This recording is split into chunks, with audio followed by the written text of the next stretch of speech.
Hello friends, कैसे हैं आप सब लोग। गौरव सर एकेडमी के ऊपर आपका बहुत बहुत स्वागत है। आपके उत्तराखंड एलटी एग्जाम के लिए मात्र 3 दिन शेष हैं दोस्तों। और आपके जो टीचिंग एप्टीट्यूड है उससे रिलेटेड मैंने आपको आपको बहुत सारे वीडियोस बनाए बनाए थे आपके लिए, और प्रैक्टिस सेट भी करवाए थे।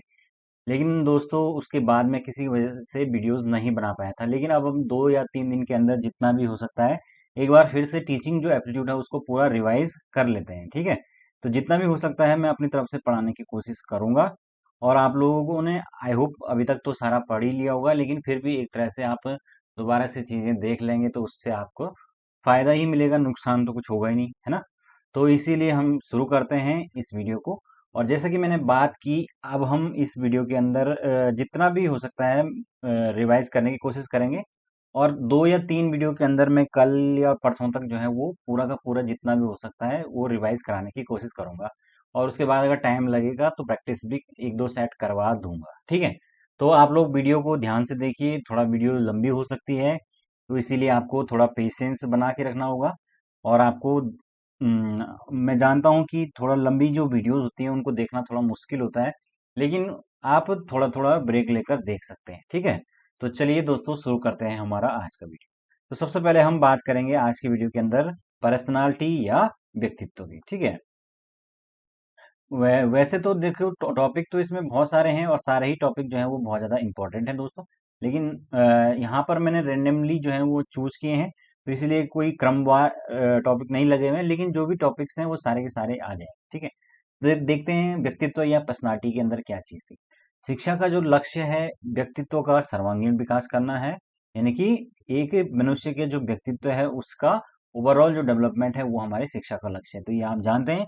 अतः शिक्षा जो मनोविज्ञान है उसमें व्यक्तित्व और उसकी माप का विशेष अध्ययन किया जाता है कि किस प्रकार से हम किसी पर्सनालिटी किसी के व्यक्तित्व को माप सकते हैं, ठीक है। आगे बढ़ते हैं, नेक्स्ट देखिए। आरबी जो कैटल है उनके अनुसार व्यक्तित्व वह है जिसके द्वारा हम यह भविष्यवाणी कर सकते हैं कि कोई व्यक्ति किसी परिस्थिति में क्या करेगा। यानी कि हर इंसान जो है वो हर परिस्थिति में अलग अलग प्रकार से रिएक्ट कर सकता है। और ये सब कुछ डिपेंड करता है उसकी पर्सनालिटी उसके व्यक्तित्व के ऊपर, ओके।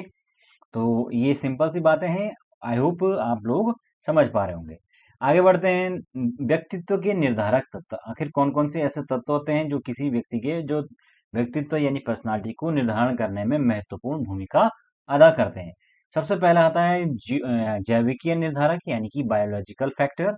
सेकंड है आपका सामाजिक निर्धारक यानी सोशल फैक्टर। और तीसरा सांस्कृतिक निर्धारक यानी कि कल्चरल फैक्टर। जिसमें सामाजिक जो निर्धारक है उसमें विद्यालयी जो जीवन होता है और पारिवारिक जीवन, ये दोनों चीजें आ जाती हैं। तो हम जानते हैं कि अलग अलग प्रकार से ये सारे फैक्टर इफेक्ट करते हैं। सबसे पहले हम बात करेंगे अगर जैविकीय निर्धारक में, तो उसमें सबसे पहले आपके शारीरिक संरचना और स्वास्थ्य है। सबसे ज्यादा जरूरी क्या है, सभी प्रकार की जो पर्सनालिटी है उसके डेवलपमेंट के लिए सबसे पहले शरीर की जो संरचना है या उसका स्वास्थ्य है उसका सही होना जरूरी है। सेकेंड, शारीरिक जो रसायन हैं या ग्रंथियों का जो स्राव है, जो हमारी ग्लैंड्स होती हैं उनसे किस प्रकार के जो स्राव होते हैं वो भी आपके व्यक्तित्व को प्रभावित करते हैं। जैसे कि जो फ्यूज ग्रंथि होती है, पिट्यूटरी ग्लैंड्स भी इसको कहा जाता है, उस वो आपके मस्तिष्क में होती है। उसी प्रकार से एड्रेनलिन होता है जिस जो कि वृक्क यानी किडनी से में रिलीज होता है। उसके अलावा थायराइड होगा जो गले में पाई जाती है। उसके अलावा पैराथायराइड हो गया, पेनक्रियास हो गया, और यौन ग्रंथियां हो गई, ठीक है। जिसमें कि मेल्स के अंदर होता है टेस्टोस्टेरोन और एंड्रोस्ट्रोन, और महिलाओं के अंदर एस्ट्रोजन्स और प्रोजेस्ट्रॉन्स।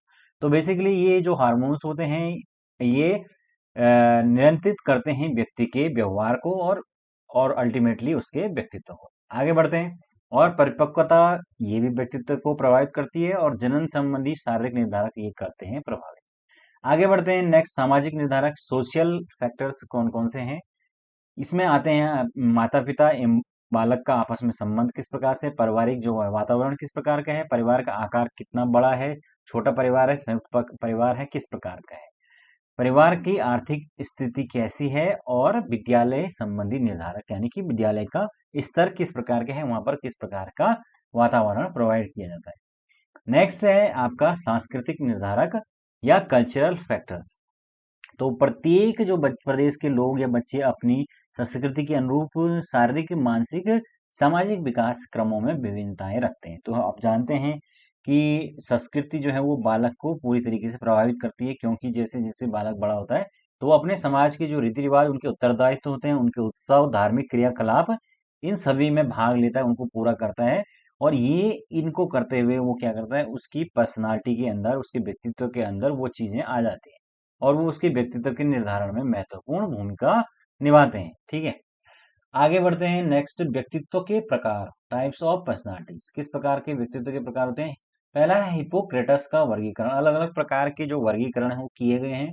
हिपोक्रेटस ने 400 ईस्वी पूर्व में शारीरिक स्वभाव पर व्यक्तित्व का वर्गीकरण किया था। ठीक है, इसमें उन्होंने सबसे पहले ये शारीरिक अवस्था और उनके स्वभाव के आधार पर बताया था।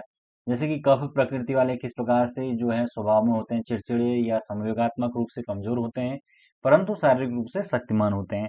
इसी प्रकार से काले पित्त प्रवृत्ति वाले उन्होंने बताया कि निराशावादी होते हैं, शक्तिहीन होते हैं, दुखी होते हैं, संवेगात्मक और शारीरिक दोनों स्तर से कमजोर होते हैं। पीले अ, पीले पित्त वाले ये होते हैं आनंद युक्त होते हैं, सुस्त होते हैं, संवेगात्मक रूप से सशक्त होते हैं, परंतु शारीरिक रूप से कमजोर होते हैं। इसी प्रकार से अधिक रुधिर वाले जो कि कर्मठ होते हैं, शीघ्रगामी होते हैं, असहिष्णु होते हैं, आशावादी होते हैं, शारीरिक रूप से सबल व संवेगात्मक रूप से स्थिर व संतुलित होते हैं। ठीक है, आगे बढ़ते हैं। नेक्स्ट देखिए, नेक्स्ट जो वर्गीकरण है वो है क्रेस्मर का वर्गीकरण। इन्होंने क्या बताया था? यह वर्गीकरण शारीरिक संरचना के आधार पर 1925 में किया गया था। इसमें उन्होंने व्यक्तित्व के प्रकार और उनकी विशेषताओं के बारे में बात की। इसमें उन्होंने सबसे पहले बताया पिकनिक टाइप, पिकनिक प्रकार। इसमें क्या होता है? ये मिलनसार होते हैं, छोटे कद के, शरीर मोटा और चर्बी वाला। ठीक है, इनके व्यक्तित्व के विशेषताएं होती हैं, सामाजिक होते हैं, विनोद प्रिय होते हैं, बहिर्मुखी होते हैं और आराम तलब होते हैं। नेक्स्ट उन्होंने प्रकार बताया एथलेटिक टाइप, अर्थात खिलाड़ी प्रकार। इसमें इस प्रकार के लोग सशक्त, अस्थि पिंजर वाले होते हैं, बलवान होते हैं, सीना चौड़ा, संतुलित आहार लेना पसंद करते हैं। ये काफी सुखी होते हैं, दृढ़ निश्चयी, चुस्ती, फुर्तीलापन, आशावादी और समायोजिता यानी कि एडजस्टमेंट कर सकते हैं। नेक्स्ट होता है लेप्टोसोमेटिक टाइप, या निर्बल शरीर वाले, दुर्बले, पतले, सीना छोटा, पेट से लगा हुआ। ये होते हैं शर्मीले, एकांत प्रिय, निराशावादी, सामाजिक रूप से असमायोजित होते हैं, यानी कि ज्यादा मेलजोल पसंद नहीं करते। नेक्स्ट देखिए, नेक्स्ट वर्गीकरण जो किया गया वो किया गया सेल्डन के द्वारा। सेल्डन ने यह वर्गीकरण 1925 में दिया था। इसमें उन्होंने व्यक्तित्व के प्रकार बताए और उसमें की संबंधी कुछ विशेषताएं बताई। ठीक है, इसमें सबसे पहले देखिए गोलाकार अर्थात मोटे तथा कोमल शरीर वाले, तो ये होते हैं आपके आराम तलब, शक्तिहीन, सामाजिक और स्नेहशील। आयताकार अर्थात शारीरिक रूप से संतुलित, फुर्तीला बदन जो कि साहसी, निडर, फुर्तीले होते हैं। लंबाकार अर्थात कमजोर, दुबले पतले, ये निराशावादी, असामाजिक, एकांत प्रिय व चिड़चिड़े होते हैं। उसका नेक्स्ट है आपके पास फुंग का वर्गीकरण। ये भी काफी इंपॉर्टेंट है, इससे क्वेश्चन भी पूछा गया था। कार्ल जी फुंग ने वर्ष 1923 में जो है वर्गीकरण किया था। उसके आधार पर उन्होंने दो प्रकार के व्यक्तित्व बताए थे। पहला है आपके पास अंतर्मुखी और बहिर्मुखी। अंतर्मुखी इंट्रोवर्ट और बहिर्मुखी यानी एक्सट्रोवर्ट। ठीक है, तो जो अंतर्मुखी होते हैं वो होते हैं एकांत प्रिय, सामाजिकता का उनके अंदर अभाव होता है, कम बोलते हैं, शर्मीले होते हैं, आत्मचिंतन, साहित्यिक व आध्यात्मिक अध्यात्म में इनकी रुचि होती है। और बाह्य जगत में रुचि रखने वाले होते हैं बहिर्मुखी, सामाजिक रूप काफी सामाजिक होते हैं, व्यवहार कुशल व आशावादी होते हैं। ठीक है, आगे बढ़ते हैं। व्यक्तित्व का मापन यानी कि मेजरमेंट। व्यक्तित्व के मापन की अनेक विधियां हैं और इनमें से कुछ निम्नलिखित हैं। तो अलग अलग प्रकार से हम किसी भी पर्सन की जो पर्सनालिटी है उसका जो टेस्ट है वो कैसे कर सकते हैं, उसमें अलग अलग विधियां हैं। जैसे कि व्यक्ति इतिहास विधि, यानी उस व्यक्ति के बारे में उसका इतिहास का पता करके।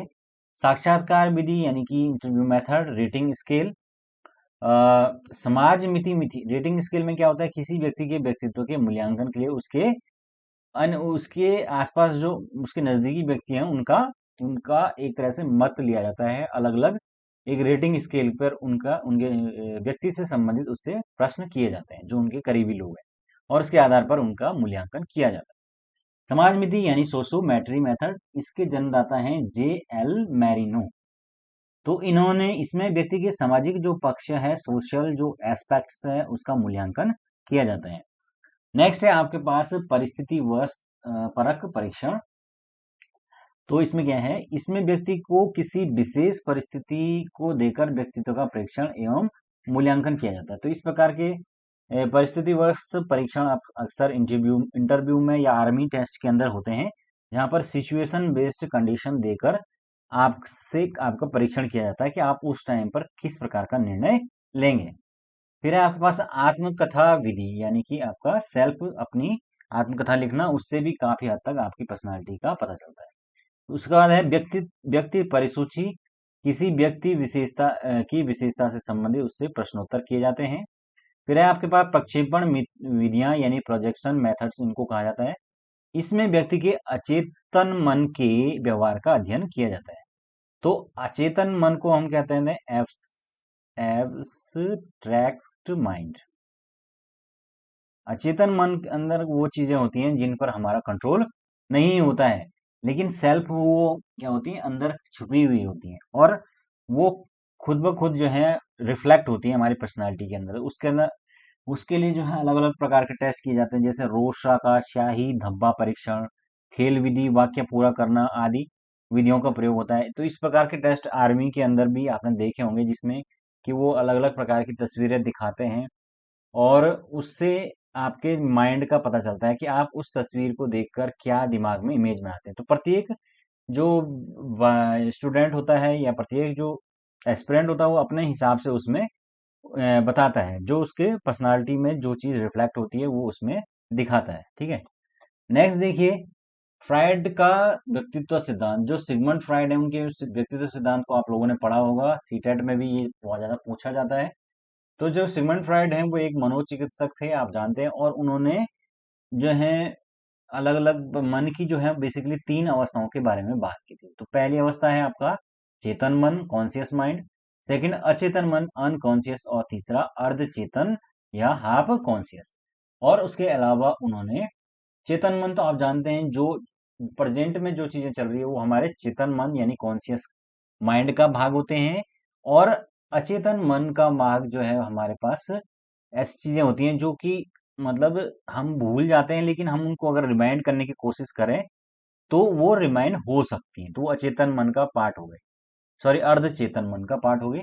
और तीसरा होता है अचेतन। अचेतन मन में जो चीजें होती है उनको हम किसी भी तरीके से याद नहीं कर सकते, उनको वापस रिकॉग्नाइज नहीं कर सकते, बस वो अंदर कहीं छुपी हुई होती हैं, और वो व्यक्ति के जो व्यवहार है उसको क्या करती है, उसके अंदर या उसकी पर्सनालिटी को बहुत ज्यादा प्रभाव पड़ते हैं। यानी जैसे कि अगर बचपन में किसी के साथ कोई हादसा हुआ है, या उसके साथ उसका बचपन में सही ट्रीटमेंट नहीं हुआ है, उसका साथ गलत व्यवहार हुआ है, तो वो चीज उसके अचेतन मन का पार्ट बन जाती है, और भविष्य में उसके व्यवहार में वो रिफ्लेक्ट होता है, हालांकि उसे वो पता नहीं चलता है। ठीक है, नेक्स्ट देखिए, व्यक्तित्व संरचना की दृष्टि से जो फ्रायड है उन्होंने 3 प्रकार की बातें की थी, ईद, ईगो और सुपर ईगो। इसके बारे में आपने पढ़ा होगा, ईदम, अहम और परम अहम, है ना। तो ईद और इनके बारे में थोड़ा देख लेते हैं। ईद क्या होता है? ईद जन्म से होता है, जन्मजात होता है, और ये है इच्छा की पूर्ति में विश्वास करता है। यानी कि ईद हर कीमत पर अपनी इच्छा को पूरी करना चाहता है, उसे सही गलत से मतलब नहीं होता है।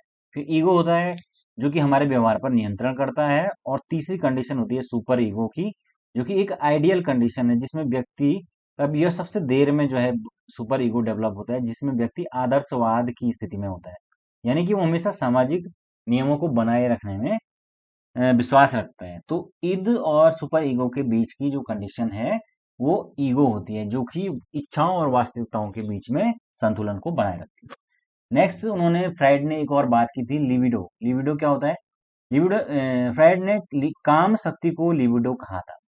इसका संबंध मूल रूप से कामुकता से होता है, और इसके अंदर वे सभी व्यवहार आते हैं जिनका प्रेम, स्नेह और लगाव से संबंध होता है। तो बेसिकली लिबिडो जो है क्या है? अट्रैक्शन है, एक तरह से जो अट्रैक्शन हम किसी अपोजिट सेक्स के प्रति अनुभव करते हैं, प्रेम की भावना, स्नेह, लगाव, ये सभी लिबिडो के कारण से होता है। ठीक है, तो इसको लिबिडो का नाम दिया है फ्राइड ने। उसके बाद है स्वमोह या नार्सिज्म।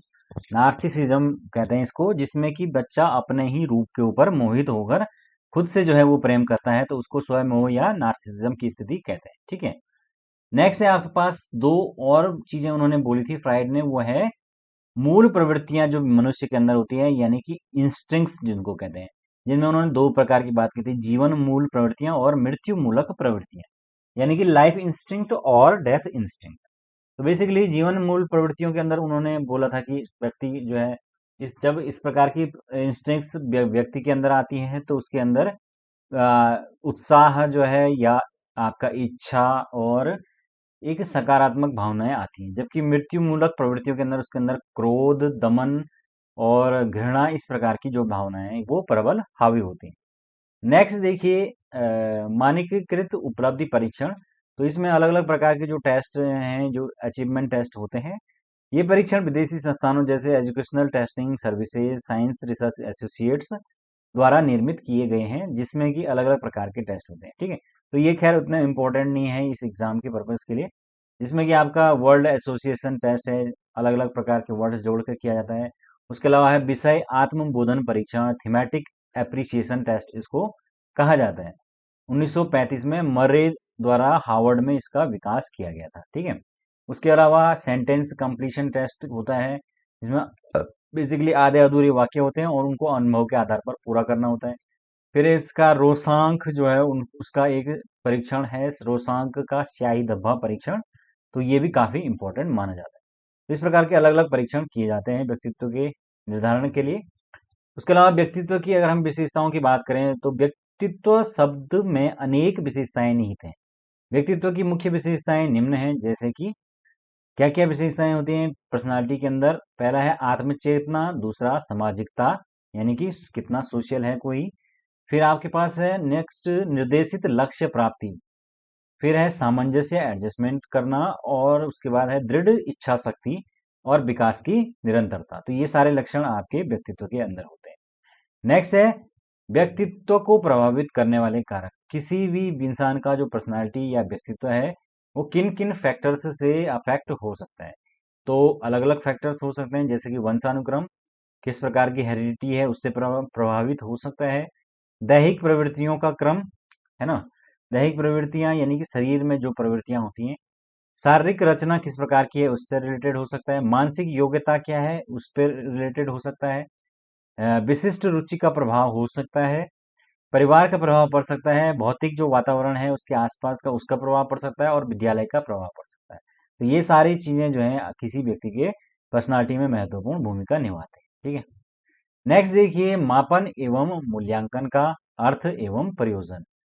तो मापन मूल्यांकन यानी कि मेजरमेंट एवल्यूशन टेक्निक एवल्यूशन, तो ये भी आपके सिलेबस के अंदर दिया हुआ है, इसलिए मैं इसको डाल रखा है इसमें। मापन यानी कि मेजरमेंट, हम अपने जीवन के प्रत्येक क्षण अपने चारों ओर हो रहे परिवर्तनों के प्रति सजग रहते हैं तथा उन प्रत्येक परिवर्तनों का मात्रात्मक आकलन करते हैं जो हमें किसी न किसी प्रकार से प्रभावित करते हैं। शिक्षा सतत गत्यात्मक प्रक्रिया में इससे जुड़े प्रत्येक व्यक्ति, छात्र, अभिभावक, अध्यापक, प्रशासक तथा नीति निर्माताओं समेत किसी भी रूप में शिक्षा की चुनौतियां, समस्याएं और समाधान के प्रति चिंतित रहते हैं। तो बेसिकली चूंकि एक शिक्षा एक डायनेमिक प्रोसेस है, गत्यात्मक प्रक्रिया मतलब डायनेमिक प्रोसेस है, तो इसके अंदर जितने भी स्टेक होल्डर्स हैं, आपके व्यक्ति हो गया, छात्र, अभिभावक, अध्यापक, उसके प्रशासक, जो नीति निर्माण करने वाले लोग हैं, उन सब की सामने जो है कई प्रकार की चुनौतियां हैं, जिनमें कि सबसे ज्यादा चुनौती है मापन यानी मेजरमेंट की। किसी भी समस्या के संबंध में तथ्यात्मक जानकारी के अभाव में कोई भी निर्णय त्रुटिपूर्ण हो सकता है। सूचनाओं का वस्तुनिष्ठ और विश्वसनीय व वैध तरीके से प्राप्त करना ही मापन है, और उसके लिए मापन का सहारा लेना पड़ता है। तो किसी भी मापन के लिए सबसे ज्यादा जरूरी है विश्वसनीयता और वैधता। ओके, उसके अलावा ये कुछ परिभाषाएं दी हुई हैं, तो इसको ये इतना इंपॉर्टेंट नहीं है। हम ये देख लेते हैं कि मापन के दो प्रकार होते हैं। तो कौन कौन से प्रकार होते हैं? पहला होता है गुणात्मक मापन, क्वालिटेटिव, और दूसरा होता है आपका मात्रात्मक यानी कि क्वांटिटेटिव। ठीक है, गुणात्मक मापन में बेसिकली गुण या विशेषताओं की उपस्थिति या अनुपस्थिति को दर्शाया जाता है, जबकि मात्रात्मक मापन में कोई गुण या विशेषता कितनी मात्रा में उपस्थित है इसका यथार्थ विवरण प्रस्तुत किया जाता है। जैसे कि आपके ये गुण हो गए लंबाई, चौड़ाई, क्षेत्रफल, आयतन, किसी का भार, ये सारे मापन कैसे हैं? ये आपके क्वांटिटेटिव में, और इनका मापन जो है वो हम डायरेक्ट कर सकते हैं। लेकिन जो आपके क्वालिटेटिव होता है, यानी कि जो गुणात्मक मापन होता है, वो सीधा डायरेक्ट नहीं हो सकता है, वो अपरोक्ष रूप से होता है। उस और जो शैक्षिक और मनोवैज्ञानिक जो क्षेत्र होते हैं उनमें इसी प्रकार का मापन होता है जो गुणात्मक होता है, जैसे कि बुद्धि का मापन, पर्सनालिटी का, इंटरेस्ट का, ये अपरोक्ष रूप से यानी कि इनडायरेक्ट रूप से होता है। शैक्षिक मापन बहुत ही चुनौतीपूर्ण व अस्थायी होता है। ठीक है, तो ये काफी एक चुनौतीपूर्ण प्रक्रिया होती है क्योंकि एग्जैक्ट नहीं होती।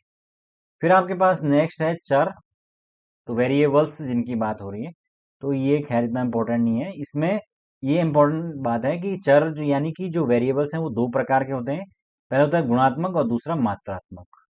तो चर बेसिकली वेरिएबल्स इसलिए बोलते हैं इनको क्योंकि जो वेरी करे, यानी कि जो अलग अलग परिस्थितियों में चेंज हो जाए, तो उसको चर कहते हैं। जैसे कि ये कह रहे हैं कि गुणात्मक चर वे चर हैं जो गुणों के विभिन्न प्रकारों की ओर संकेत करते हैं। जैसे कि व्यक्तियों के किसी समूह को लिंग भेद के आधार पर हम पुरुष या महिला वर्गों, छात्रों को संकाय के आधार पर विज्ञान, कला और वाणिज्य में वर्गीकृत करते हैं। तो ये आपके गुणात्मक चर हो गए, जिसने कि सीधे सीधे गुणों के आधार पर भेद बता दिया, तो ये गुणात्मक चर हो गया। और दूसरा होता है आपका मात्रात्मक चर, जो कि आपकी मात्रा को बताएगा, क्वांटिटी को बताएगा। ठीक है, अब इसमें भी दो प्रकार के हो जाएंगे मात्रात्मक चर में, जिसमें आपका सतत हो जाएंगे। तो सतत चर होंगे जो कि कंटिन्यूअस होंगे, जैसे कि आपका लंबाई हो गया, भार हो गया।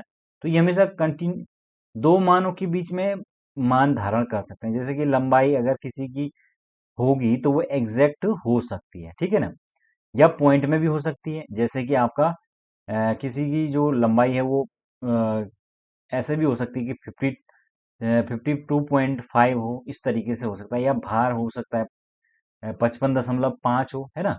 दूसरे होते हैं असतत चर, ये इन्हें खंडित चर भी कहते हैं। ये ऐसे चर हैं जिनका मान किन्हीं दो चरों के बीच में नहीं हो सकते। जैसे कि अगर परिवार के किसी परिवार के सदस्यों की संख्या बोली जाए तो वो ये तो 5 हो सकती है, ये 6 हो सकती है, ये 4 हो सकती है, कभी भी 5.5 नहीं हो सकती है। तो इस प्रकार के चर होंगे असतत चर। नेक्स्ट है आपका इंटरव्यू यानी साक्षात्कार। इसमें क्या होता है, साक्षात्कार में किसी व्यक्ति से के सामने बैठकर उससे प्रश्न पूछे जाते हैं।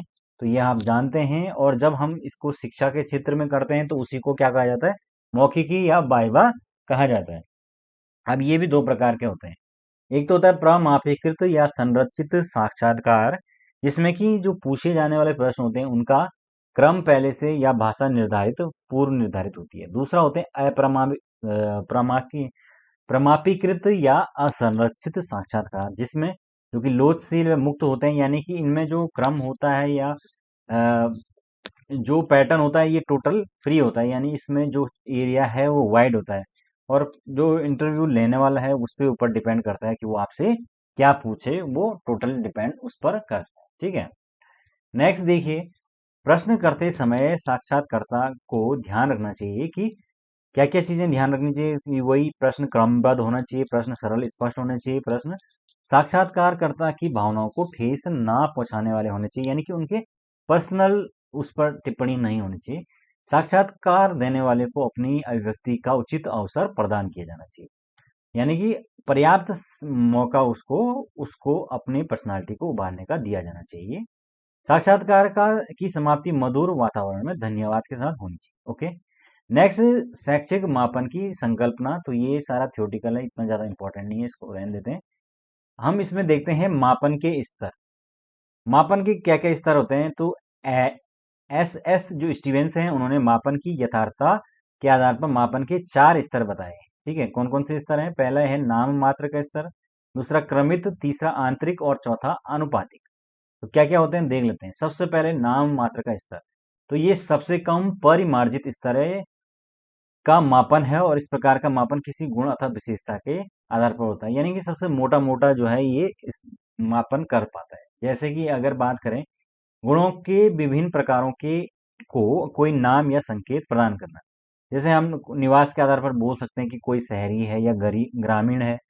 विषय के आधार पर हम अलग अलग आर्ट, कॉमर्स, ह्यूमैनिटीज, ये अलग अलग चीजें बोल देते हैं, है ना। तो ये आपका नाम मात्र का स्तर हो गया। फिर आपके पास सेकंड है क्रमित स्तर। यह नामित स्तर से अधिक परिमार्जित होता है, यानी अधिक शुद्ध होता है। इस प्रकार के मापन में व्यक्तियों तथा वस्तुओं को उनकी किसी गुण की मात्रा के आधार पर कुछ ऐसे वर्णों में व्यक्त किया जाता है जिसमें एक स्पष्ट अंतर्निहित क्रम होता है। जैसे छात्रों को सीधा सीधा उनकी योग्यता के आधार पर अलग अलग ग्रेड्स प्रदान किए जाते हैं, तो वो आपका क्रमित स्तर हो जाता है। तीसरा आपके पास है आंतरिक स्तर। यह नामित व क्रमित से अधिक परिमार्जित होता है। इस प्रकार के मापन में व्यक्तियों तथा वस्तुओं के विद्यमान गुणों की मात्रा के आधार पर उनको व्यक्त किया जाता है। जैसे छात्रों को उनकी योग्यता के आधार पर हम अंक प्रदान करते हैं, तो ये सीधे सीधे उन कितनी मात्रा में जो है उसने अंक प्राप्त किए हैं उसके ऊपर डिपेंड करता है। ठीक है, लेकिन ये कह रहे हैं कि इस मापन में परम शून्य या वास्तविक शून्य तो होता है, लेकिन वह आभासी होता है। यानी कि कहने का मतलब है, जैसे कि अगर कोई बच्चा अगर मैथ्स में 0 नंबर लाता है, तो इसका मतलब ये नहीं है कि उसे कुछ नहीं आता है। हो सकता है कि जो चीजें उसे आती हो वो एग्जाम में नहीं पूछी गई हो। यानी कि शून्य की जो अवस्था है वो नहीं हो सकती है। अगर शून्य भी है तो भी ये नहीं कहा जा सकता है कि उसको कुछ नहीं आता है। ठीक है, नेक्स्ट देखिए अनुपातिक स्तर। अनुपातिक स्तर में सबसे अधिक परिमार्जित स्तर पे मापन होता है, और इस प्रकार के मापन स्तर में आंतरिक मापन के सभी गुणों के साथ साथ परम शून्य व वास्तविक शून्य की संकल्पना निहित होती है। परम शून्य वह स्थिति है जिसमें कोई भी गुण पूर्ण रूप से अस्तित्व विहीन हो जाते हैं, जैसे लंबाई, भार, दूरी। तो ये तो ऐसी चीजें हैं जो जिसमें एब्सोल्यूट जीरो प्रेजेंट हो सकता है, यानी कि कोई दूरी जीरो हो सकती है ना। इस प्रकार से चीजें आती हैं आपके अनुपातिक स्तर, यानी कि सबसे परिमार्जित स्तर के अंदर। नेक्स्ट है आपके पास इवेल्युएशन या मूल्यांकन। तो मूल्यांकन क्या होता है? मूल्यांकन एक प्रक्रिया है जिसके द्वारा अधिगम परिस्थितियों तथा सीखने के अनुभव के लिए प्रयुक्त की जाने वाली सभी विधियों तथा प्रविधियों की जांच की जाती है, तथा मूल्यांकन शब्द शिक्षा तथा मनोविज्ञान में विभिन्न अर्थों में प्रयोग किया जाता है। तो बेसिकली इवेल्युएशन क्या है? अलग अलग जो अधिगम परिस्थितियां हैं, सीखने का जो अनुभव है, उन सब की जांच करना, उसके लिए जो भी विधियां प्रयोग होती है वो सब मूल्यांकन के अंदर आती है। ठीक है, तो मूल्यांकन ये इस प्रकार से चलता है। मूल्यांकन शैक्षणिक जो उद्देश्य यानी शिक्षा का जो उद्देश्य है वो क्या है? जो अलग अलग जो अधिगम जो क्रियाएं करवाई जाती हैं उसके माध्यम से व्यवहार का जो बालक है उसके व्यवहार में परिवर्तन लाना, बिहेवियर में चेंज लाना, यही तो अंतिम उद्देश्य है। और इस सब का मूल्यांकन प्रक्रिया के द्वारा इसका पता चलता है कि व्यवहार में परिवर्तन आया है या नहीं आया है। ठीक है, तो बेसिकली इस प्रकार से हम समझ सकते हैं। नेक्स्ट देखिए मापन एवं मूल्यांकन की तकनीक। छात्रों की व्यवहार, योग्यता, क्षमता आदि गुणों के मापन तथा शैक्षिक विकास का आकलन करने के लिए विविध प्रकार की तकनीकों तथा उपकरणों की आवश्यकता होती है। इस इन तकनीकों को मुख्यतः 5 भागों में बांटा जाता है। कौन कौन सी तकनीक, यानी कि क्या क्या टेक्निक्स हैं जिनके माध्यम से हम एवेल्युएशन कर सकते हैं, शैक्षिक जो उपलब्धियां हैं उनका मूल्यांकन कर सकते हैं। तो वो अलग अलग तक, जैसे कि अवलोकन यानी ऑब्जर्वेशन मेथड है, जिसमें हम बालक के विभिन्न प्रकार के जो ये टेस्ट हैं, जैसे अवलोकन चार्ट, चेक लिस्ट हो गया आपका, मापनी परीक्षण, एनेक्डोटल टेस्ट, इन सब के माध्यम से हम ऑब्जर्वेशन करते हैं। स्व आख्या तकनीकी, इसमें बेसिकली जिस व्यक्ति से का मापन किया जाता है उससे उसके व्यवहार के संबंध में जानकारी ली जाती है। ठीक है, तो ये स्व आख्या तकनीकी है। फिर आपके पास है परीक्षण तकनीकी, टेस्ट टेक्निक। तो ये भी बुद्धि के परीक्षण की अलग अलग जो तकनीकी होती है उस इसमें शामिल होती हैं। उसके अलावा है समाजमिति सोशियोमेट्री, जिसमें कि व्यक्ति के सामाजिक अंतःक्रिया का मूल्यांकन होता है। उसके अलावा प्रोजेक्शन मेथड, प्रक्षेपीय तकनीकी, इसमें अलग अलग प्रकार के टेस्ट होते हैं जो मैंने पहले भी बात की थी। तो कुल मिला के मापन और मूल्यांकन के अलग अलग जो उपकरण हैं वो कौन कौन से हैं? आपके अवलोकन है, परीक्षण के माध्यम से है, साक्षात्कार इंटरव्यू के माध्यम से, अनुसूची के माध्यम से है, प्रश्नावली यानी कि क्वेश्चन आंसर क्वेश्चनायर के माध्यम से है, समाजमिति सोशियोमेट्री मेथड, संचयी अभिलेख और एनेक्डोटल अभिलेख। तो एनेक्डोटल अभिलेख के बारे में पढ़ लेते हैं क्योंकि इसके बारे में पूछा गया था। ये छात्रों के शैक्षिक जो विकास है उससे संबंधित महत्वपूर्ण तथा सार्थक घटनाओं का वस्तुनिष्ठ प्रस्तुतिकरण है। तो बेसिकली इसमें क्या होता है कि अध्यापक जो भी बालक से के साथ जो घटनाएं होती हैं उनका वर्णन इस रिकॉर्ड में करता है, जिसको एनेक्डोटल अभिलेख कहा जाता है। ठीक है, इससे बालक के संबंध में विभिन्न प्रकार की जानकारियों का एकत्र होते हैं, जिससे कि फ्यूचर में उसके बारे में कोई भी अगर दिक्कत आती है तो उसका एनेक्डोटल रिकॉर्ड चेक किया जा सके। ठीक है, तो ये इसलिए होता है बेसिकली। ओके, आई होप आप समझ पा रहे होंगे। आगे बढ़ते हैं। नेक्स्ट, मापन एवं मूल्यांकन परीक्षण। तो मापन और मूल्यांकन के जो हैं वो अलग अलग परीक्षण होते हैं। परीक्षणों की सहायता से छात्रों की विभिन्न योग्यताओं तथा गुणों का मापन किया जाता है। तो कौन कौन से परीक्षण होते हैं? पहला होता है आत्मनिष्ठ, दूसरे होते हैं वस्तुनिष्ठ। और जो प्रश्न पूछे जाते हैं वो किस किस प्रकार के हो सकते हैं? तो ये प्रश्न हमारे पास होते हैं मौखिक टाइप के, लिखित टाइप के और प्रयोगात्मक। जिसमें लिखित में आपके दो प्रकार के होते हैं बेसिकली, निबंध वाले और वस्तुनिष्ठ यानी कि ऑब्जेक्टिव वाले। तो निबंध में भी शॉर्ट आंसर, लघु उत्तरीय और दीर्घ उत्तरीय होते हैं। वस्तुनिष्ठ में आपके चयन और आपूर्ति वाले। तो चयन में कौन कौन से आते हैं? सत्यासत्य वाले, बहुविकल्पीय, मिलान, सही मिलान करने वाले आते हैं, और वर्गीकरण। और उसके अलावा आपूर्ति वाले में आते हैं प्रत्यास्मरण और रिक्त स्थानों की पूर्ति। तो ये सब आपके अलग अलग प्रकार के प्रश्नों के टाइप है। नेक्स्ट है आपके पास आत्मनिष्ठ परीक्षण। इसे निबंधात्मक परीक्षण भी कहा जाता है। यह प्राचीन प्रणाली प्राचीन काल से अस्तित्व में है और 200 ईस्वी पूर्व चीन में निबंधात्मक प्रणाली अस्तित्व में आई थी। इस कारण से यह परंपरागत परीक्षण प्रणाली पद्धति कहलाती है। तो बेसिकली जो आत्मनिष्ठ परीक्षण है फ्रेंड्स, अ, वो काफी जो है वो एक पुरानी तकनीक है, लेकिन अभी भी सबसे ज्यादा रिलायबल यही है। क्योंकि पूरी तरीके से जब व्यक्तित्व का परीक्षण करना होता है तो हम देखते हैं कि किस प्रकार से जो बड़े एग्जाम होते हैं उसमें जो मुख्य परीक्षाएं होती हैं उनमें लिखित जो है वो चीजें पूछी जाती हैं, ताकि जो है कंप्लीट जो माइंड सेट है उसके बारे में, किसी भी व्यक्ति के कंप्लीट माइंड सेट के बारे में पता लगाया जा सके। ठीक है, वो वस्तुनिष्ठ परीक्षण के माध्यम से संभव नहीं है। लेकिन वस्तुनिष्ठ परीक्षण की भी अपनी कुछ विशेषताएं हैं। वस्तुनिष्ठ परीक्षण, इस परीक्षण की पद्धति का प्रचलन 20वीं सदी से प्रारंभ हुआ, यानी कि बाद में आई है, और इसे नव परीक्षा पद्धति भी कहा जाता है। इस तकनीकी में परीक्षण निबंधात्मक परीक्षा की अपेक्षा विश्वसनीय व वैध होते हैं।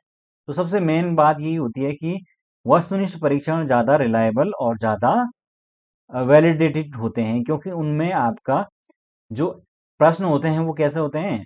वो क्लोज एंडेड होते हैं। आप जानते हैं कि जो प्रश्न हैं वो कितने प्रकार के होते हैं? दो प्रकार के होते हैं, क्लोज एंड और ओपन एंड। तो ओपन एंड क्या होता है? जैसे कि आपके जो निबंधात्मक प्रश्न होते हैं उसमें आप कितना भी अपनी मर्जी से लिख सकते हैं, वो ओपन एंडेड होता है। लेकिन क्लोज एंड यानी जान आपको ऑप्शन देके या उसका कुछ फिक्स क्राइटेरिया बता के एक क्लोज कर दिया जाता है, तो वहां पर आप अलग से कुछ नहीं कर सकते हैं, और मार्क्स जो मिलते हैं वो ऑलमोस्ट सिमिलर मिलते हैं। तो इसीलिए इस प्रकार का जो परीक्षण यानी वस्तुनिष्ठ परीक्षण ज्यादा विश्वसनीय हो जाते हैं। नेक्स्ट देखिए, मापन की विशेषताएं। मापन यानी कि जो मेजरमेंट है वो किस प्रकार से होना चाहिए? तो वो वैध होना चाहिए, वैलिडेट होना चाहिए, संतुलित होना चाहिए, यानी कि परीक्षण में शामिल जितना भी टेस्ट में प्रश्न शामिल किए गए हैं वो पूरे पूरे सिलेबस में डिस्ट्रीब्यूट होने चाहिए। ऐसा नहीं कि एक ही पोर्शन से सारा पूछ लिया, दूसरी जगह से कुछ पूछा ही नहीं है। फिर विश्वसनीयता यानी कि रिलायबिलिटी, जो प्रश्न है वो लगभग उनके उत्तर समान परिस्थितियों में समान होना चाहिए। ऐसा नहीं कि कहीं पर अगर कोई अलग तरीके से पूछ रहा है तो वहां पर अलग है और अलग तरीके से अलग हो जाए। फिर आपके पास है सक्षमता, यानी कि परीक्षण इस प्रकार का होना चाहिए जो कि कम टाइम में और सही समय पर उसका प्रशासन हो सके। फिर आपके पास है वस्तुनिष्ठता, ऑब्जेक्टिविटी, यानी कि जो भी प्रश्न उसके अंदर शामिल किए जाते हैं, जैसे कि जो अगर लॉन्ग आंसर वाला या 10 नंबर का भी कोई क्वेश्चन है तो उसके अंदर भी ऑब्जेक्टिविटी होनी चाहिए, यानी कि उसका भी एक कुछ निश्चित एक पैटर्न होना चाहिए कि अगर ये बिंदु 3-4 जो पॉइंट्स हैं ये इसके अंदर शामिल होंगे तो उस आधार पर नंबर दिए जाएंगे, तो तब उसके आधार पर जो नंबर है वो सिमिलर सिमिलर मिलेंगे। अगर अपनी मर्जी से ही नंबर देने का होगा तो हो सकता है किसी को 10 में से 8 मिल जाए और किसी को 2 ही मिले, है ना? तो इसीलिए वस्तुनिष्ठता नहीं रह जाएगी, क्योंकि एग्जाम का जो रिजल्ट है वो बहुत ज्यादा फ्लक्चुएट करेगा।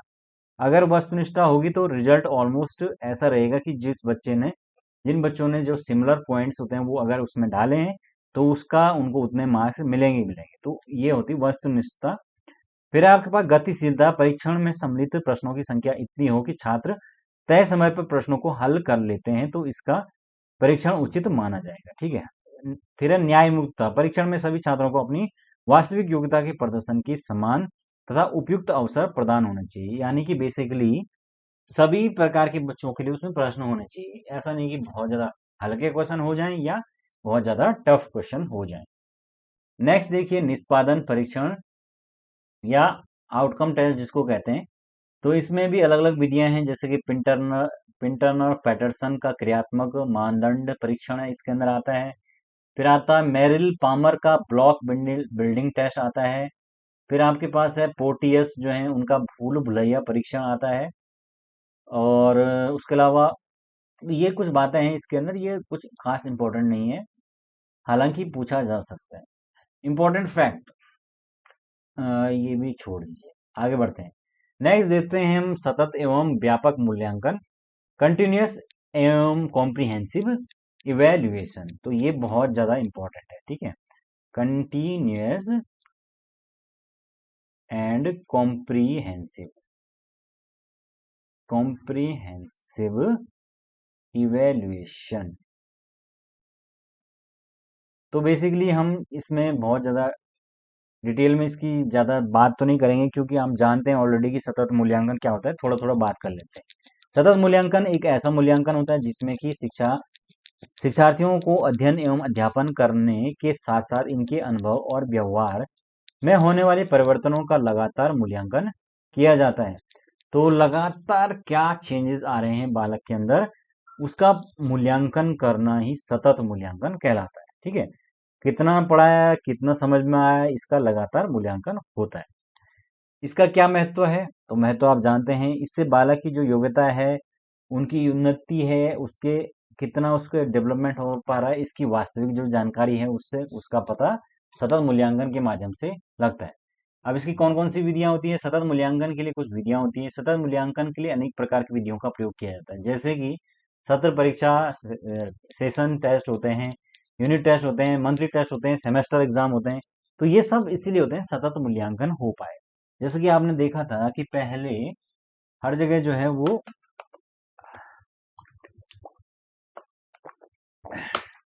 पहले जो है हर जगह ईयरली एग्जाम होते थे, लेकिन धीरे धीरे अब सेमेस्टर कर दिया गया। तो उसका रीजन वही है कि ताकि ऐसा ना हो कि साल में सिर्फ एक बार इवेल्युएशन हो रहा है तो वो कंटिन्यूअस नहीं होगा।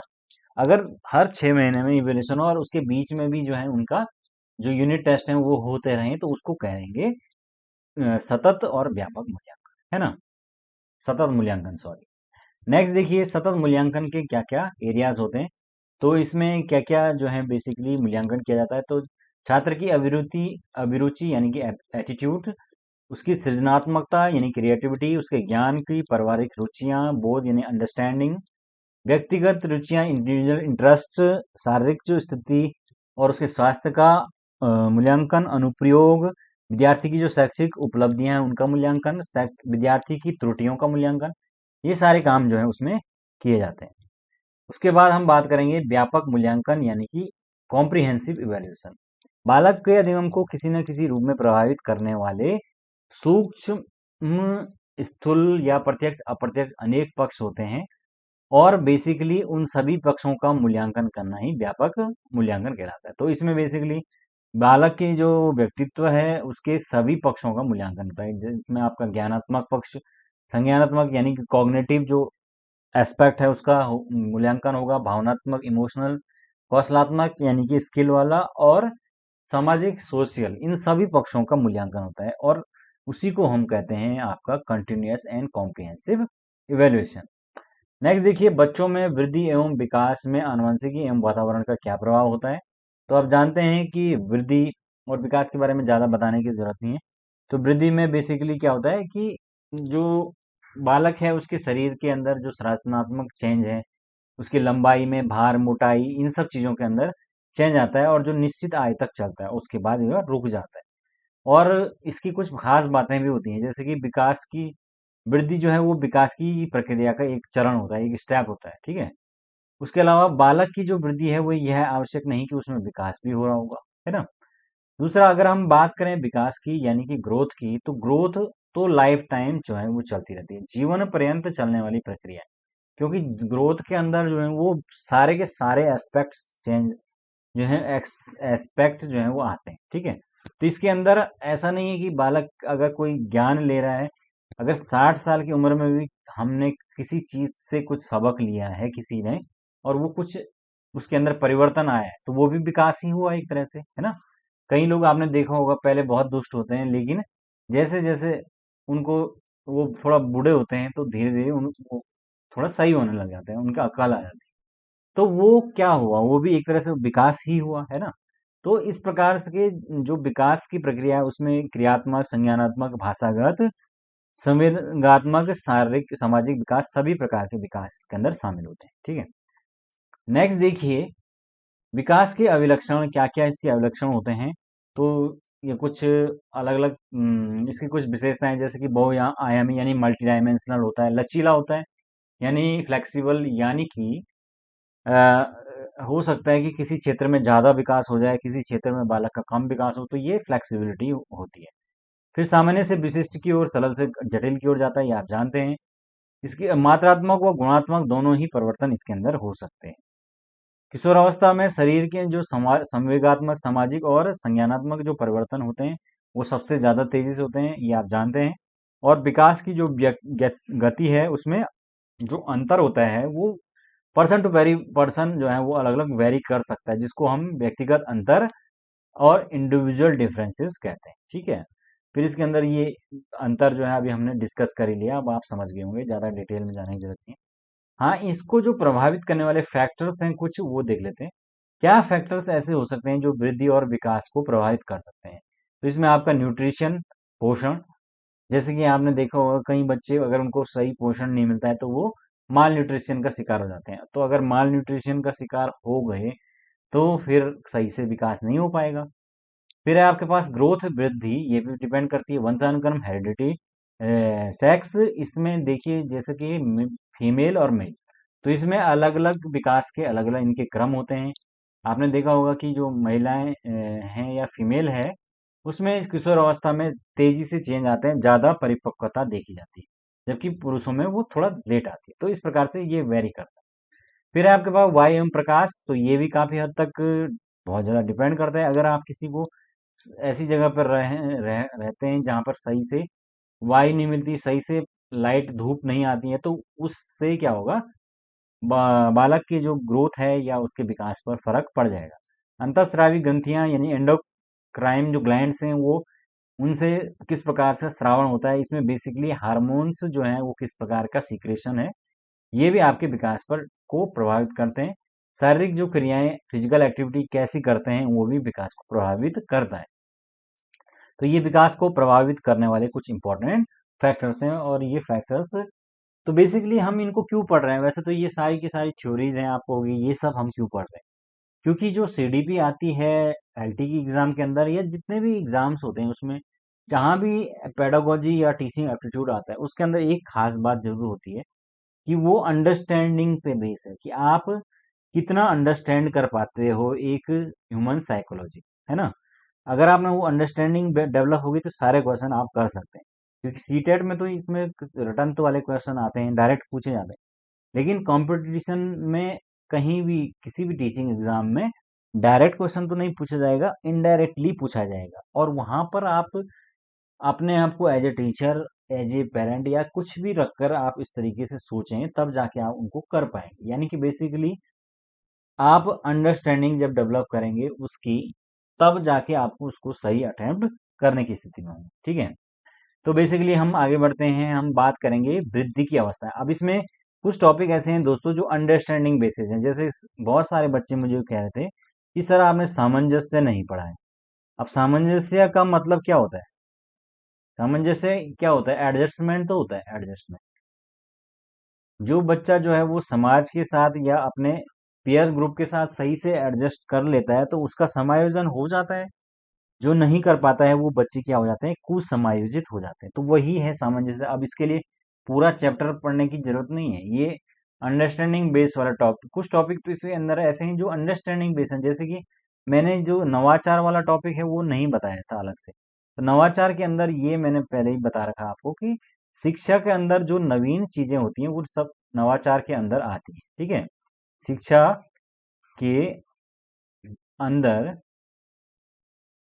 जो नवीन चीजें होती हैं, है ना, वो सब नवाचार है। क्या जैसे कि आप अगर आज के समय में आप स्मार्ट बोर्ड के माध्यम से पढ़ाते हैं तो वो एक नवाचार है, या आप कोई ऐप के माध्यम से पढ़ाते हैं तो वो नवाचार हो गया।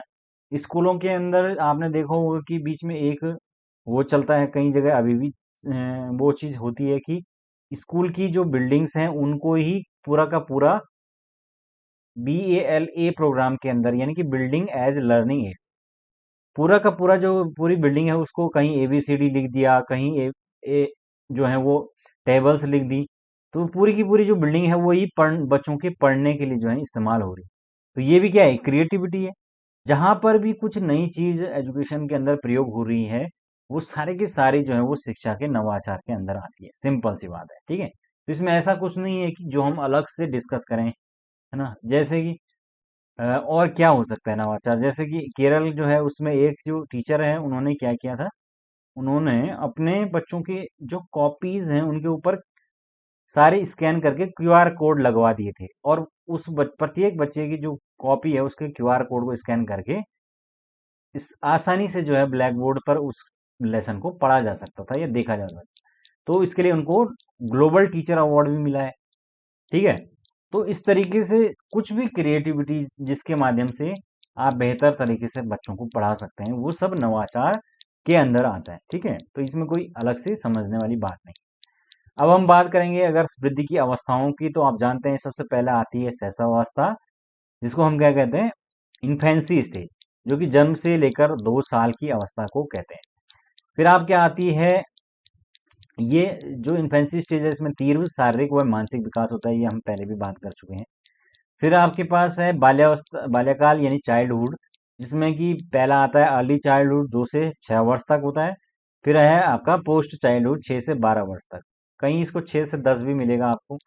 तो इसको खेल एज यानी प्ले करने की एज, इसमें आपने देखा होगा बच्चे सबसे ज्यादा आपस में खेल करना पसंद करते हैं।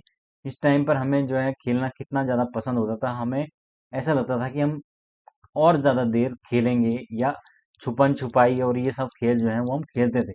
तो वो उस टाइम पे हमें वो बहुत मजा आता था उसमें। तो ये वही एज थी, और अनुशासन एवं नियमों को मानते थे, और मानना मानना खुद से नहीं, मतलब डर के मारे मानते थे, और इसलिए मानते थे कि जो है वो मम्मी पापा से डांट पड़ जाएगी। तो वो इस तरीके की अवस्था होती है।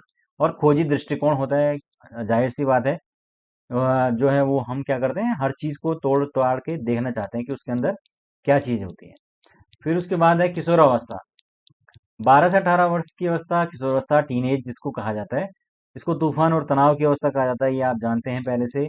इसमें मैं कौन हूँ, क्या हूँ, भावनाएं उसके अंदर होती हैं। विद्रोह की अवस्था होती है, यानी कि बालक के अंदर हमेशा विद्रोह की भावना प्रबल होती है, और नशे व अपराध की ओर उन्मुख होने की प्रवृत्ति होती है। यानी इस अवस्था में चांस है कि वो बच्चा जो है वो नशे की तरफ बढ़ सकता है, तो यानी बच्चे की तरफ ध्यान भी रखना पड़ता है। फिर आपके पास आती है युवा प्रौढ़ावस्था, 18 से 40 वर्ष। फिर परिपक्व प्रौढ़ावस्था आ जाती है 40 से 65, और उसके बाद वृद्ध प्रौढ़ावस्था 65 के बाद सीनियर सिटीजन कहलाते हैं। नेक्स्ट जो चीज प्रभावित होती है वो है आपका आनुवंशिकता, हेरिडिटी। ये क्या होती है, वंशानुगत जो गुण है उनको एक पीढ़ी से दूसरे पीढ़ी में स्थानांतरित करना। तो हेरिडिटी भी जो है वो बालक का जो डेवलपमेंट है उस पर बहुत ज्यादा इम्पैक्ट करती है। कहीं ना कहीं जो हेरिडिटी है वो काफी हद तक इफेक्ट करती है, और इससे जो है वो बालक के कई चीजों में परिवर्तन देखा जाता है। क्योंकि हेरिडिटी से ऐसा नहीं है कि कोई इंटेलिजेंट हो जाएगा या कोई बुद्धू हो सकता है, उससे फर्क पड़ता है इस चीज में कि जैसे अगर किसी की हेरिडिटी में अगर किसी प्रकार की बीमारियां हैं या कुछ इस प्रकार की चीजें हैं, तो वो बच्चों के अंदर भी स्थानांतरित होती हैं, तो उससे उसके विकास पर प्रभाव पड़ता है ना। जैसे कि अगर कहीं आपने देखा होगा कि अगर पेरेंट्स के अंदर कुछ उस प्रकार की वीकनेस हैं तो वो बच्चों के अंदर भी आ जाती हैं, और फिर वो हमेशा बच्चे बीमार ही रहते हैं, तो वो आपका आनुवंशिकता का फर्क पड़ जाता है। फिर आपके पास वातावरण, इन्वायरमेंट, इसके अंतर्गत परिवार, सामाजिक, प्रजाति, भौतिक वातावरण, ये सब चीजें एनवायरनमेंट के अंदर आती हैं। तो बिल्कुल मिला के निष्कर्ष ये है कि आनुवंशिकता और वातावरण इन दोनों की जब आपस में अंतःक्रिया होगी तो ये मिलकर ही आपस में क्या करेंगे, विकास करेंगे। ठीक है, तो किसी भी व्यक्ति का जो विकास है वो इन दोनों की आपस में इंटरेक्शन का परिणाम होती है। ठीक है, आगे बढ़ते हैं। नेक्स्ट अब हम बात करेंगे एनसीएफ यानी राष्ट्रीय पाठ्यचर्या की रूपरेखा 2005। काफी डिटेल में है लेकिन इतना डिटेल हम पढ़ेंगे नहीं क्योंकि हमने अलग से इसका वीडियोस देखे हुए हैं। जो एनसीएफ है वो बेसिकली 2005 इसमें रविंद्रनाथ टैगोर जी ने एक निबंध लिखा था, सभ्यता और प्रगति। तो इसी सभ्यता और प्रगति निबंध इसका एक टाइटल है।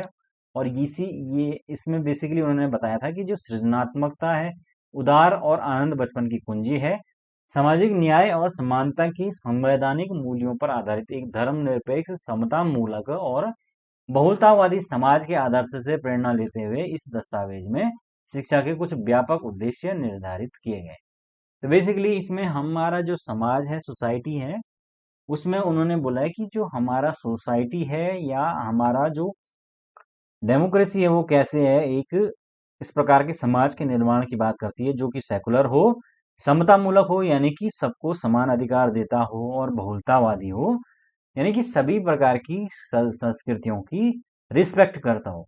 तो उन सब के आदर्शों को ही ध्यान में रखकर ये प्रिंसिपल्स बनाए गए, जिसमें ये प्रिंसिपल इतने इंपॉर्टेंट है कि इनके बेसिस पर कई पेडागोजी के क्वेश्चंस जो है आसानी से सॉल्व हो सकते हैं, जिसमें कि बेसिकली 5 जो गाइडिंग प्रिंसिपल है वो बहुत ज्यादा इंपॉर्टेंट हो जाते हैं।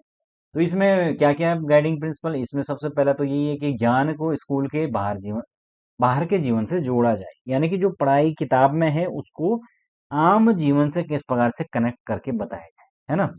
जैसे कि अगर हम कोई टॉपिक पढ़ा रहे हैं, हम सपोज साइंस के अंदर हमें अगर कोई टिंडल इफेक्ट में समझा रहा हूँ तो उसको मैंने बता दिया है, चित्र भी बनवा दिया है, लेकिन अगर मैं ऐसा कर दूं कि किसी बंद कमरे के अंदर उनको ले जाकर खिड़की से आते हुए प्रकाश में जो रोशन हो रहा है मार्ग, यानी कि जो कण दिख रहे हैं उनको दिखा दूं, तो उसके बाद हमेशा के लिए दिमाग में उनके आ जाएगा, है ना। तो स्कूल के जो ज्ञान होता है उसको किस प्रकार से आम जीवन से जोड़ा जाए, तो वो इसमें बात की गई है। पढ़ाई को रटन प्रणाली से मुक्त करने की बात, यानी रोट लर्निंग को पूरी तरीके से खत्म करने की बात हुई है। इसी के तहत जो है आपने देखा होगा कि जो नई किताबें होती हैं एनसीईआरटी की, उनमें क्रियाकलाप बहुत ज्यादा दिए होते हैं। तो क्रियाकलाप इसीलिए दिए होते हैं ताकि जो एक्टिविटीज हैं उन पे ज्यादा फोकस करें। फिर आए आपके पास पाठ्यचर्या का विकास इस प्रकार से हो कि वह बालकों के सर्वांगीण विकास का अवसर प्रदान करे, है ना।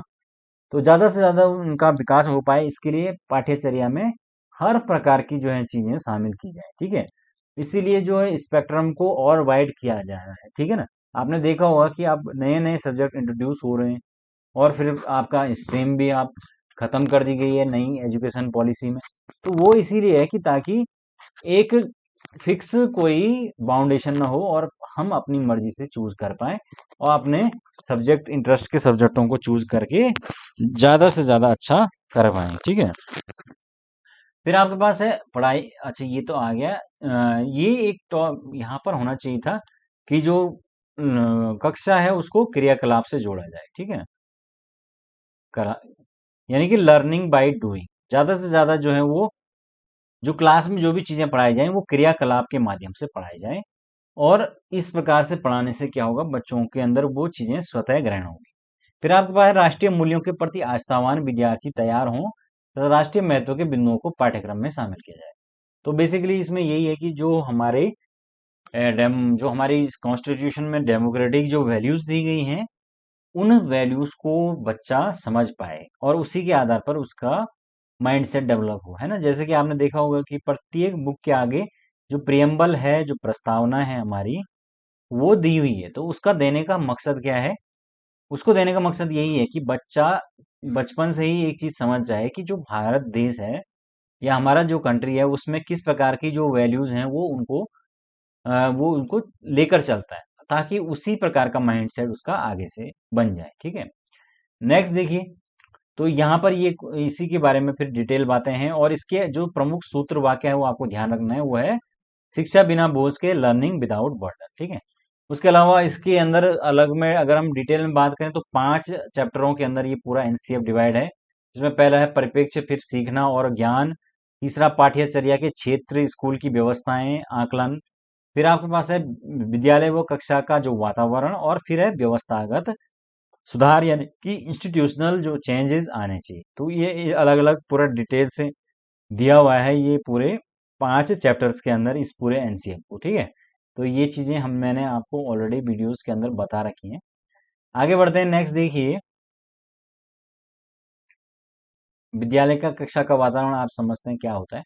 और संस्थागत सुधार समझ लीजिए, व्यवस्थागत सुधार कह लीजिए या संस्थागत सुधार कह लीजिए। इंस्टीट्यूशनल रूप से जो गुणवत्ता यानी क्वालिटी है शिक्षा की, उस किस प्रकार से मेंटेन किया जाए, उसमें शिक्षा में किस प्रकार से नवीकरण किया जाए, परीक्षा जो प्रणाली है उसमें सुधार कैसे हो, और जो चाइल्ड सेंटर एजुकेशन है उनको कैसे लागू किया जाए। तो ये व्यवस्थागत सुधार के अंदर आता है, ठीक है। ये सारा एनसीएफ का अलग अलग चीजें हो जाएगी। कुछ और शॉर्ट नोट्स हैं, जैसे कि बुद्धि। बुद्धि क्या होती है? बहुआयामी होती है। बहुबुद्धि का जो सिद्धांत है वो किसने दिया था? हावर्ड गार्डनर ने दिया था। इसके बारे में हम आगे देखेंगे अगर आएगा तो। एक कारक जो सिद्धांत है बुद्धि का वो दिया था विनय ने, जिसमें कि उन्होंने सिंगल फैक्टर बताया था बुद्धि का। द्विकारक जो सिद्धांत है वो दिया गया स्पीयरमैन के द्वारा। बहुकारक जो सिद्धांत है वो दिया गया थॉर्नडाइक के द्वारा। जो वाइगोत्स्की हैं उनका नाम आपने अक्सर सुना ही होगा। जो बेसिकली उनका मानना था कि बच्चे के जो विकास है उसमें सबसे ज्यादा भूमिका किसकी है? समाज की है। और सामाजिक जो सांस्कृतिक जो विकास है वो सबसे ज्यादा बच्चे के विकास को प्रभावित करता है। तो जहां पर भी इस प्रकार के वर्ड्स यूज हों, जैसे सामाजिक अंतःक्रिया, सामूहिक सामाजिक कार्य, तो वहां पर ये वाइगोत्स्की वाला ही सही होता है, ठीक है। अपने समूह में सक्रिय सदस्य जो है वो किशोरावस्था में होता है। और जो गैंग एज या गिरोह अवस्था है वो बाल्य अवस्था को कहा जाता है, 6 से 12 वर्ष, 12 वर्ष तक की अवस्था। जीन पियाजे के जो थ्योरी है उससे भी पूछा जा सकता है। उसको हम क्या कहते हैं? संज्ञानात्मक विकास का सिद्धांत कहते हैं, खोज और निर्माण का सिद्धांत कहते हैं। इन्होंने ही अपने सिद्धांत के अंदर स्कीमा की बात की थी, ठीक है। अब ये स्कीमा क्या होता है? स्कीमा बोले तो बच्चे के अंदर जो उसके अंदर एक रूटीन चीजें जो बन जाती हैं, वो उसके दिमाग में फिट हो जाती हैं, वो क्या हो जाता है? उसका स्कीमा हो गया, ठीक है। जैसे सुबह उठ के ब्रश करना, कपड़े पहनना, नाश्ता करना, ये रोज का उसका रूटीन है, तो ये उसके दिमाग में आ चुका है, ये स्कीमा है ना। फिर है आपके पास समावेशन का आत्मसातीकरण, और फिर है अनुकूलन। तो समावेशन यानी कि एडजस्टमेंट के अंदर ये दो चीजें बहुत इंपॉर्टेंट है, जो कि जीन जीन पियाजे ने अपने सिद्धांत के अंदर बोली थी। आत्मसातकरण और अनुकूलन, ठीक है। किसी चीज को अडॉप्ट करना, और अनुकूलन यानी कि उसके अंदर आवश्यकता के अनुसार चेंज करना। फिर उन्होंने कुछ अवस्थाओं की बात की थी, जैसे ये इंद्रिय कामक अवस्था क्या कहते हैं इसको इंग्लिश में, सेंसरी मोटर स्टेट, 0 से 2 वर्ष, जिसमें कि उन्होंने कुछ खास विशेषताएं बताई थी। संवेदनाएं, प्रतिवर्ती क्रियाएं, वस्तु स्थायित्व आ जाता है, खिलौना तोड़ता है बच्चा, इसमें चूसना पसंद करता है, कुछ भी चीज उसके मुंह में डालना पसंद करता है ना। खेलना, चीजें खेलना तो ऑब्वियसली पसंद करता है। फिर आपके पास है पूर्व संक्रियात्मक अवस्था, 0 से 2 वर्ष। यहाँ पर विचारों की अनुक्रमणीयता पाई जाती है, आत्म केंद्रितता यानी कि खुद में ही खोया हुआ। फिर जीववाद उसके अंदर पाया जाता है। बेसिकली वो क्या करता है? जो निर्जीव चीजें हैं उनको भी सजीव ही समझता है, ठीक है। और आपके पास जो सूचकता का गुण है या विभेदीकरण का गुण है, इस प्रकार के गुण पूर्व संक्रियात्मक अवस्था में पाए जाते हैं, ठीक है। और उसके बाद आती है मूर्त मूर्त संक्रियात्मक अवस्था, 7 से 11 वर्ष की अवस्था, जिसमें कि बच्चे के अंदर जो लॉजिकल रीजनिंग है, तार्किक चिंतन है, वो विकसित होने लग जाता है। मूर्त चिंतन जिसको कहते हैं, पलटावी गुणों का विकास हो जाता है, और गणितीय संक्रियाओं का ज्ञान उसे होने लग जाता है। फिर आपके पास है लास्ट में जो अमूर्त संक्रियात्मक अवस्था, औपचारिक संख्यात्मक, फॉर्मल ऑपरेशनल पीरियड भी इसको कहा जाता है। तो यहाँ पर तो अमूर्त चिंतन उसके अंदर विकसित हो जाता है, यानी कि जो चीजें उसके सामने नहीं भी हैं वो उनके बारे में जो है वो सोच सकता है, उनके बारे में समझ सकता है। लेकिन इससे पहले क्या था? केवल मूर्त चिंतन था, जो चीज उसके सामने है वो उसके बारे में तो सोच सकता है, लेकिन जो चीज उसके सामने नहीं है उसके बारे में आप इमेजिनेटिव रूप से बात करेंगे तो वो नहीं समझ सकता। तो ये अमूर्त चिंतन तो हो गया। और यहाँ पर वो कल्पना और की अवस्था इसको कहा जाता है, कल्पना वगैरह करने लग जाएगा, ठीक है। और संज्ञानात्मक विकास में उसकी परिपक्वता आने लग जाएगी। उसके बाद है कॉलबर्ग का नैतिक विकास का सिद्धांत। कॉलबर्ग के नैतिक विकास के सिद्धांत के अंदर उन्होंने पहले क्या क्या अवस्थाएं बताई थी? पूर्व परंपरागत, ठीक है। तो पूर्व परंपरागत अवस्थाएं यानी कि फॉर्मल जो क्या कहते हैं इसको, ऑपरेशनल पीरियड, जिसको 3 से 10 वर्ष की अवस्था को इन्होंने बताया था, जिसमें बच्चे के अंदर दंड, आज्ञाकारिता, पुनर्बल, पुरस्कार, डर, भय, बड़ों का दबाव, ये सब चीजें इसके अंदर होती है। फिर आपके पास है आपके परंपरागत अवस्था, कन्वेंशनल स्टेज। ये ऊपर वाली है प्री कन्वेंशनल और ये है कन्वेंशनल, जो 10 से लेकर 13 वर्ष की अवस्था है। यहाँ पर वो बालक समाज के अनुरूप व्यवहार करता है। उत्तम लड़का, उत्तम लड़की, ये जो परंपराएं हैं उसके अंदर परंपराओं के प्रति इज्जत होती है और वो अपने घर में अच्छा लड़का और अच्छा लड़की बनना चाहता है। तो बेसिकली यहाँ पर उसके अंदर ये चीजें विकसित हो जाती है। फिर आपके पास है आपका फॉर्मल जो पोस्ट कन्वेंशनल स्टेज, 13 से ऊपर। तो यहाँ पर उसके अंदर समाज कल्याण की भावनाएं, संवैधानिक नियमों के प्रति और व्यापक जो विचार विमर्श, निर्णय लेने की क्षमताएं, ये सब विकसित हो जाती हैं, ठीक है। नैतिक विकास के उन्होंने कुछ 4 चरण भी बताए, ये अलग अलग चरण बताए थे। आत्म केंद्रित निर्णय, दंड एवं आज्ञाकारी, आज्ञा पालन उन्मुखीकरण, यांत्रिक सापेक्षीकरण उन्मुखीकरण, परस्पर एक रूप उन्मुखीकरण, अधिकार संरक्षण उन्मुखीकरण, सार्वभौमिक नैतिक सिद्धांत उन्मुखीकरण। तो ये सारी स्टेजेस उन्होंने बताई थी। फिर आपके पास सामाजिकरण, सोशलाइजेशन, समाज के नियमों के अनुसार समायोजन तथा अनुकूलन। तो ये आपका सामाजिकरण या सोशलाइजेशन कहलाता है। फिर सामाजिकरण में सबसे ज्यादा जो प्राथमिक भूमिका होती है वो परिवार व पास पड़ोस, यानी कि जो आसपास का हमारा पड़ोस होता है और परिवार, उसकी होती है। जबकि सेकंड भूमिका या गौण भूमिका होती है विद्यालय और मीडिया की। नेक्स्ट है आपके पास वाइगोत्स की, जो प्राइवेट स्पीच यानी व्यक्तिगत वार्ता की बात जो है वो किसने की थी? वो वाइगोत्स्की ने की थी। और जीन पियाजे जो है वो अहम केंद्रित वार्ता के बारे में बात करते हैं, ठीक है। नेक्स्ट है आपके पास डेवलपमेंट यानी कि विकास। तो विकास के क्या क्या चरण होते हैं? मुख्य प्रकार, शारीरिक विकास, सामाजिक विकास, संवेगात्मक, संज्ञानात्मक विकास। तो ये अलग अलग प्रकार के विकास होते हैं। जो सारे विकास होते हैं वो आपस में अंतर संबंधित होते हैं, इंटर रिलेटेड होते हैं। और इन सभी विकासों की जो पहली शर्त है वो होती है शारीरिक विकास, यानी कि शरीर का विकास। क्योंकि जब शरीर स्वस्थ होगा तभी बाकी चीजें अच्छी होगी। सबसे तीव्र प्रकृति जो है वो शैशवावस्था, प्रारंभिक बाल्यावस्था के अंदर जो है वो तीव्र रूप से विकास होता है, ठीक है। तो बाकी मैं आपको बता चुका हूँ कि बच्चे का विकास आनुवंशिकता और वातावरण के ऊपर जो है डिपेंड करता है। जो लैंगिक मुद्दे होते हैं यानी कि जेंडर जो इश्यूज होते हैं वो जेंडर रूढ़िबद्धता और जेंडर पक्षपात को बताते हैं। यानी कि अगर आप किसी भी रूप से महिला और पुरुषों में भेदभाव करते हैं तो ये मतलब एज ए टीचर, तो वहां पर ये आप किसके अंदर आएंगे? ये सब चीजें आपके अंदर है। इसका मतलब कि आप क्या है, जेंडर रूढ़िबद्धता से मतलब एक तरह से आप उसको फॉलो, उसको मानते हैं, जेंडर स्टीरियोटाइप को आप मानते हैं और आप पक्षपात करते हैं इसके बेसिस पे। तो ये ऐसा अलाउड नहीं, ठीक है ना। यानी कि हर प्रकार का जो कार्य है वो हर प्रकार के जो मेल है उसको भी आप हर प्रकार का काम दे सकते हैं और जो फीमेल है उसको भी सभी प्रकार के काम दे सकते हैं।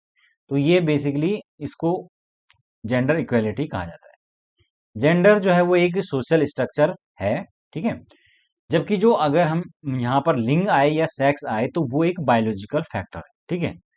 व्यक्तिगत जो विभिन्नता है वो उसके अंदर व्यक्तिगत विभिन्नता यानी इंडिविजुअल डिफरेंसेस, तो उसके अंदर क्या क्या चीजें आते हैं? तो वो विविधता, विविध प्रकार, वैविध्य, ये सब चीजें व्यक्तिगत विभिन्नता के अलग अलग नाम है, ठीक है। एक चीज और आती है कि स्कैप होल्डिंग क्या होती है? तो स्कैप होल्डिंग या इसको सहारा देना हिंदी में पूछा जाता है। स्कैप होल्डिंग का मतलब होता है कि किस प्रकार से जो है वो बच्चों बड़ों की सहायता से जो बालक है वो सीख सकता है। यानी कि अगर वो थोड़ा सीख रहा है तो थोड़ा अगर उसको कोई गाइड या कोई टीचर कोई बड़ा उसकी मदद कर दे तो वो उसको और अच्छे तरीके से सीख सकता है। यानी जितना उसे सीखना चाहिए वो उसको उससे ज्यादा सीख सकता है। तो वो क्या हो गई, जो प्रभाव बाहर से उसको मदद दी जाती है वो स्कैप होल्डिंग कहलाती है। उसके बाद है बाल केंद्रित शिक्षा, चाइल्ड सेंटर एजुकेशन। इसके अंदर जो है वो बालक जो है वो सक्रिय होता है, चिंता मुक्त होता है, सर्वांगीण विकास उसका होता है और उसको समान जो है अधिकार दिए जाते हैं। शिक्षक जो है बाल केंद्रित शिक्षा में एक निर्देशक की भूमिका में होते हैं, उसकी एक गौण भूमिका होती है और वो एक सिर्फ और एक फैसिलिटेटर यानी सहायता प्रदान करने वाला फैसिलिटेटर कहलाता है, ठीक है, या उसको मार्गदर्शक कह सकते हैं। प्रगतिशील शिक्षा क्या होती है? प्रोग्रेसिव एजुकेशन, जो भी नई चीजें जो हैं यार बच्चे को जो करके सीखने का अवसर प्रदान करा जाता है तो वो आपका प्रगतिशील शिक्षा यानी प्रोग्रेसिव एजुकेशन है। तो बेसिकली प्रोग्रेसिव एजुकेशन फोकस करती है किसके ऊपर? सहभागिता के ऊपर। पार्टिसिपेशन, किस प्रकार से बच्चे का पार्टिसिपेशन करवाया जाए, क्योंकि आज तक तो हमेशा जो है ये होता था ना कि टीचर ही सर्वे सर्वा होता था, बच्चे का कोई रोल नहीं। तो अब ऐसा नहीं है, अब जो प्रगतिशील शिक्षा है उसमें सबसे ज्यादा इंपॉर्टेंट बच्चा ही होता है और उसका पार्टिसिपेशन हर चीज में जरूरी होता है। फिर आपके पास है मूल्यांकन इवेल्युएशन, इसमें आपके पास है आकलन शिक्षण अधिगम प्रक्रिया का भाग है। तो मूल्यांकन के बारे में हम पहले ही बात कर चुके हैं, सतत एवं व्यापक मूल्यांकन क्या होता है ये हम बात कर चुके हैं। और निदानात्मक और उपचारात्मक शिक्षण ये भी बहुत ज्यादा पूछा जाता है। तो निदानात्मक आप जानते हैं कि किसी भी प्रॉब्लम को बच्चे के अंदर आइडेंटिफाई करना निदानात्मक होगा और उस प्रॉब्लम को आइडेंटिफाई करने के बाद उस प्रॉब्लम के ऊपर काम करना वो उपचारात्मक शिक्षण के अंदर कहला आता है, ठीक है। इसका जो उद्देश्य है वो क्या होता है? बच्चों की जो कठिनाई या त्रुटियां हैं उनकी कमियां उनका पता लगाना होता है और बच्चे का जो स्तर है उसको जांच करना होता है। तो यही आपका निदानात्मक परीक्षण का उद्देश्य होता है। उसके बाद है संज्ञान और संवेग, कॉग्निशन एंड इमोशंस, ये एक दूसरे से संबंधित और सन्निहित हैं। जो संवेग हैं वो क्या होता है? वो किसी भी व्यक्ति की उत्तेजित अवस्था को संवेग या इमोशन कहते हैं, जिसके अंदर क्या क्या इमोशन हो सकते हैं? दुख हो सकता है, डर, भय, घृणा, क्रोध, वात्सल्य, प्रेम, आमोद, भूख, आश्चर्य, ये सब चीजें जो हैं आपके संवेग के अंदर आती हैं। फिर आपके पास है अभिप्रेरणा यानी मोटिवेशन, तो किसी भी काम करने के लिए जो हमको मजबूर कर दे या प्रेरित कर दे वो मोटिवेशन होगा। जो दो प्रकार से होती हैं, आंतरिक जो कि खुद अंदर से आती हैं, इसके लिए कोई किसी को बोलने की जरूरत नहीं है, जिसके अंदर ये मोटिवेशन होती है ये सबसे लॉन्ग टर्म तक चलती है। फिर आपके पास है बाह्य मोटिवेशन, जो कि बाहर की चीजों के लिए आती हैं या दूसरों को देखकर मिलते हैं, तो ये कम समय तक रहती है, ठीक है। फिर है आपके पास आंशिक पुनर्बलन, सतत पुनर्बलन से भी ज्यादा प्रभावी होता है। तो ये आप जानते हैं कि लगातार जो है आप अगर रीइंफोर्समेंट देते हैं तो वो उतना प्रभावी नहीं होता है, बजाय किसके पार्शियल जो रीइंफोर्समेंट है वो अगर दिया जाए। फिर है आपके पास कि एक अभिसारी अपचार अपसारी और अभिसारी चिंतन क्या होता है? तो एक होते हैं अपसारी चिंतन वाले बच्चे, उनको कहते हैं सृजनात्मक बच्चे, क्योंकि अपसारी यानी कि बाहर की ओर इनका जो चिंतन है वो कुछ इस प्रकार से होता है। तो वो हमेशा मल्टी डायमेंशनल सोचते हैं, तो वो आपके सृजनात्मक बच्चे होते हैं। लेकिन ये इंटेलिजेंट कम होते हैं, इन्हें मार्क्स उतने नहीं लाते हैं, लेकिन सृजनात्मक होते हैं, क्रिएटिव चाइल्ड होते हैं। अभिसारी जो बच्चा होता है वो सामान्य बच्चे होते हैं और वो प्रतिभाशाली हो जाते हैं, ठीक है। वो हमेशा एक ही डायरेक्शन में सोचते हैं, लेकिन वो हमेशा अपने काम पे फोकस रखते हैं। फिर दो चीजें और आ जाती हैं, खैर ये तो इसमें नहीं पूछा जाएगा। नेक्स्ट है भाषा कौशल। भाषा कौशल के अंदर क्या क्या चीज आती है? सुनना, पढ़ना, ये आपका ग्रहणात्मक कौशल हो जाएगा। और बोलना और लिखना ये अभिव्यक्तात्मक कौशल यानी कि एक्सप्रेसिव स्किल, क्योंकि बोलने और लिखने में हम एक्सप्रेस करते हैं और सुनने और पढ़ने में हम ग्रहण करते हैं, ठीक है। भाषा के जो कौशल हैं वो सभी एक दूसरे से इंटर रिलेटेड हैं। सुनने का जो कौशल है वो सभी कौशलों का आधार है, क्योंकि सबसे पहले है सुनना।